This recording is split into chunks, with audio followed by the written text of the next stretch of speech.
আপনি ছাড়া কিটা শিল্পী?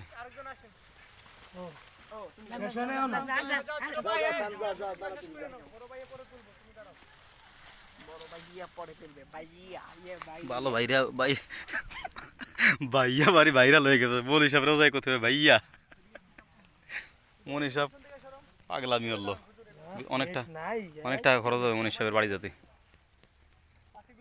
এখানতে যে সিলেট শহরে যেতে লাগবে ওনার কমপক্ষে 150 টাকা। 150 টাকা লাগবে সিলেট শহরে যাইতে। আপনি কি কিছু বলতে চান?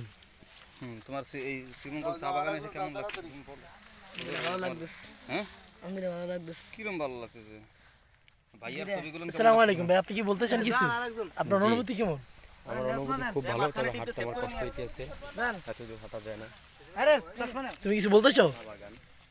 আলহামদুলিল্লাহ এখানে এসে হ্যাঁ, ও বলো বলো।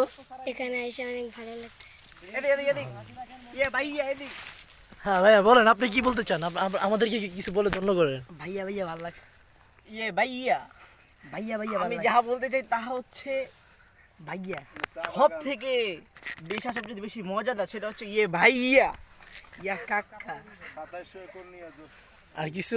হ্যাঁ, তো এতক্ষণ যেমন মজা করলাম, তো সব থেকে যেটা বলার সেটা হচ্ছে এখানে যে চা বাগানটা আছে সেটা হচ্ছে আপনার আমার তাকবীরের সেটা হচ্ছে আপনার 2700 একর জমি নিয়ে।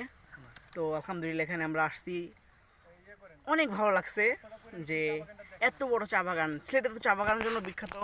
তো এখানে এসে মানে আরও ভালো লাগছে যে আমরা মূলত সিলেটের যেটা জন্য মানুষ সিলেটে আসে চার বাগান দেখার জন্য, তো সেটা আমরা পুরোপুরিভাবে উপভোগ করতে ভাই পারছি। কথাটা লং হয়ে যাচ্ছে, একটু শর্ট করেন তাড়াতাড়ি। ভাই এটাই আলহামদুলিল্লাহ।